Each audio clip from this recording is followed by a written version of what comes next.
চশমা museum, a house of world class, জলট্যাক মোড়, বহরমপুর মডার্ন হোটেলের সামনে। গতকাল সাংবাদিক বৈঠকের মাধ্যমে বহরমপুর পৌরসভা চেয়ারম্যান অভিযোগ করেছিলেন জোর করে পৌর বোর্ড ভাঙার চেষ্টা করছে কংগ্রেস।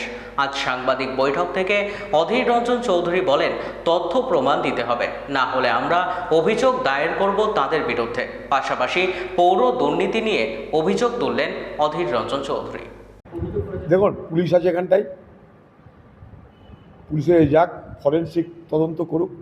যারা বলছে তাদের বিরুদ্ধে আমাদের তথ্য অভিযোগ হবে, যারা বলছে তাদের বিরুদ্ধে আমাদের পক্ষ থেকে আমরা ডায়েরি করব, আমরা পুলিশকে এরপরে এফআইআর করব।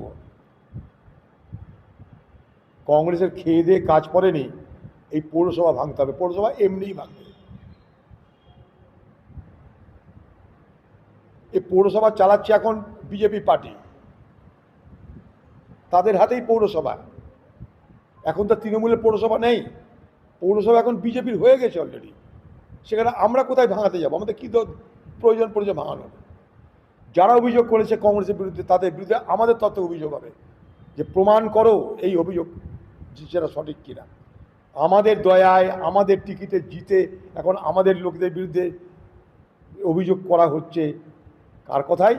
কংগ্রেসকে যাতে একটু কালিমালিপ্ত করা যায়। আর এখানে বিজেপি আর টিএমসির মধ্যে, এই বহরমপুর শহরে বিজেপির নেতা টিএমসির মধ্যে যে সখ্যতা, সেই সখ্যতা আপনারা দেখতে পাচ্ছেন। সারা পশ্চিমবঙ্গের প্রত্যেকটা পৌরসভায় চোর ধরা হয়, বহরমপুর পৌরসভায় কিন্তু কিচ্ছু হচ্ছে না, দিব্যি চলছে সব চোররা। আমি তো প্রমাণ দিয়েছি, এখানকার যে চেয়ারম্যান, তার শাশুড়ির কত কোটি টাকার কাজ সে 2 নম্বরই করে পেয়েছে। কোনো তদন্ত হচ্ছে? কিছু হচ্ছে? কত প্রমাণ চাই?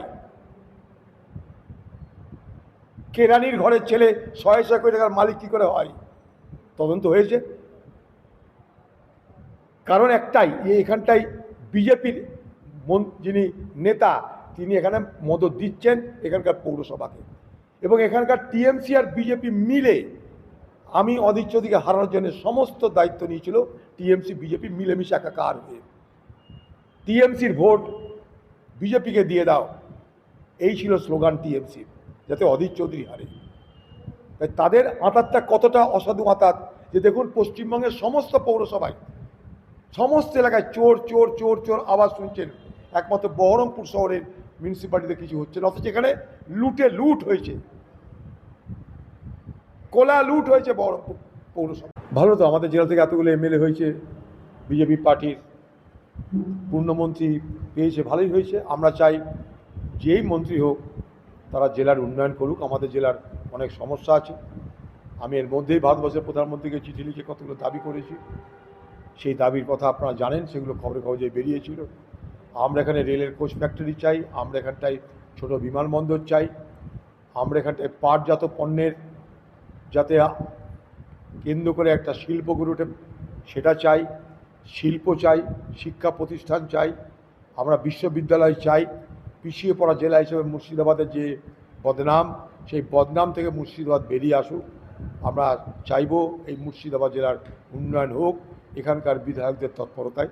কারণ মুর্শিদাবাদ জেলার বিরাট অংশের মানুষ বিজেপিকে ভোট দিয়েছে, তাদের তাহলে ফেরত দিতে হবে, পে ব্যাক করতে হবে, তাদের কিছু তো ফিরিয়ে দিতে হবে মানুষকে। তাই রুটি রুজির জন্যে, রোজগারের জন্যে আমার প্রথম প্রস্তাব মুর্শিদাবাদে একটা রেল কোচ ফ্যাক্টরি করা হোক। এই প্রস্তাব আমি আগেও রেখেছিলাম, আমার সরকারের আমলে অনেকটা এগিয়েছিলাম, তখন আমি মন্ত্রী ছিলাম। সেখানটায় রেল এবং সেল উভয়কে দিয়ে একটা রেল কোচ ফ্যাক্টরির ব্যবস্থা করছিলাম। তাই স্বাভাবিকভাবেই এই জেলার উন্নয়ন, এই জেলার বেকারদের রুটি রুজির ব্যবস্থা, এই জেলার কৃষক, এই জেলার শিল্প, সব ব্যাপারে যেন পশ্চিমবঙ্গের আজকে যে সরকার তারা নজর দেয়, সেই দাবি। এই পশ্চিমবঙ্গের তৃণমূল যে খেলা জন্ম দিয়েছে, দল ভাঙানোর খেলা, আজকে সেই খেলাই তৃণমূল বিধ্বস্ত হচ্ছে। এইভাবেই তৃণমূল যখন কংগ্রেস বিরোধী দলের তকমা পেয়েছিল, এইভাবেই গোটা কংগ্রেস দলটাকে ভাঙিয়ে, ভয় দেখিয়ে, প্রলোভন দেখিয়ে কংগ্রেস দলটাকে ভেঙে তারা পশ্চিমবঙ্গে রাজত্ব করেছিল। কংগ্রেস দলকে দুর্বল করে, মনে করুন খতম করে দিয়েছিল।